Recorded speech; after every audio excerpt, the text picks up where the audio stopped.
Guys, welcome to our channel vacation indicator. চললাম দীঘা, দেখতেই পাচ্ছ রয়েছি বাসে। এখন বাজে প্রায় ভোর 4:30। দেখো পৌঁছেও গেছি। এখন কটা বাজে? 9টার কাছাকাছি হবে। এরপর চলে এলাম আমরা হোটেলে চেক ইন করতে। 7 সিক্স ছিল আমাদের হোটেল।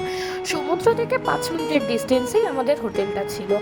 আর এটা হচ্ছে হোটেলের রিসেপশন এরিয়া।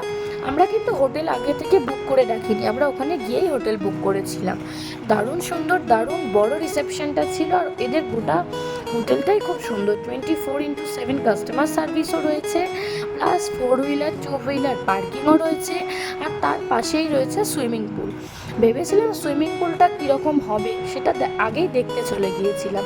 তো গিয়ে দেখলাম খুব ছোট নয়, তবে খুব একটা বড়ও না, কিন্তু ভালো, মোটামুটি এনজয় করা যাবে। এটা হচ্ছে হোটেলের লবি। আর এই হচ্ছে আমাদের হোটেলের রুম। 202 ছিল আমাদের রুম নাম্বার। দারুণ সুন্দর আমাদের রুমটা ছিল। একটা বড় বেড ছিল, তার পাশে সোফা, তার সাথে টিভিও রয়েছে। আর টিভিতে মোটামুটি সব চ্যানেলই ছিল। একটা ওয়ার্ড্রপ দিয়েছে, ওয়ার্ড্রপের মধ্যে ছিল একটা ব্ল্যাঙ্কেট। আর তার পাশেই রয়েছে আমাদের ওয়াশরুমটা। এই হোটেলের রুমের ওয়াশরুমটা দারুণ সুন্দর ছিল।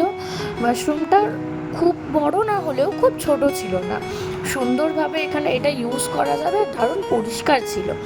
আর এদের কাস্টমার সার্ভিস, রুম সার্ভিস দুটোই খুব সুন্দর ছিল। সোফার পিছনেই রয়েছে একটা বিরাট বড় কাচের জানলা, যে জানলা দিয়ে বাইরের ভিউটা অলওয়েজ দেখা যাচ্ছে।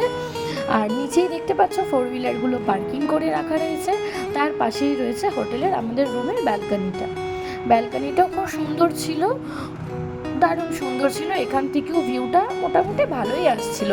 তবে ইভিনিং ভিউটা হোটেলের আরও সুন্দর ছিল, কিন্তু ভুলবশত আমারই ভুলে এই ইভিনিং ভিউটা আমাদের হোটেলে নেওয়া হয়নি। তারপরেই আমরা চললাম একটু সমুদ্রের উদ্দেশ্যে। এই যে রাস্তা থেকে বেরিয়ে জাস্ট 5 মিনিটের ডিস্টেন্সে সমুদ্র ছিল। এই যে দেখো, সমুদ্রে চলে এসেছি আমরা। সমুদ্রে এলাম, সমুদ্রকে একটু উপভোগ করলাম। তারপরে ভাবলাম চলো উদয়পুরে একটু ঘুরে আসা যাক। তারপরে গেলাম আমরা উদয়পুরের উদ্দেশ্যে। আর এটা উদয়পুর বিচের ওই সামনে যে মার্কেটটা বসে, এটাও দেখলাম ভীষণ জমজমাটি ছিল।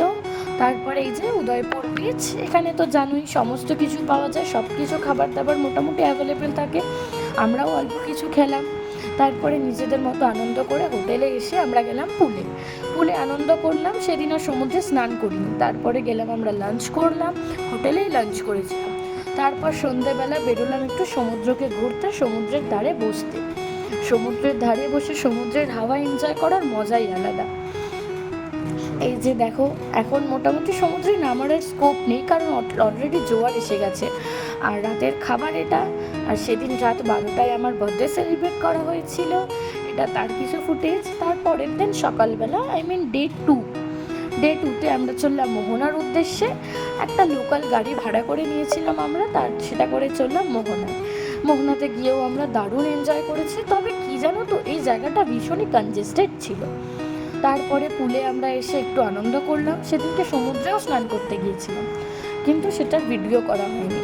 আর সন্ধ্যেবেলা আবার গেলাম, একটু মার্কেট ঘুরলাম। তারপরেই আমরা একটু বিচে বসেছিলাম ওই পাথরগুলোর ওপরে। দারুণ সুন্দর লাগছিল, সমুদ্রের হাওয়া, সমুদ্রের জল ধীরে ধীরে করে গায়ে পড়ছিল।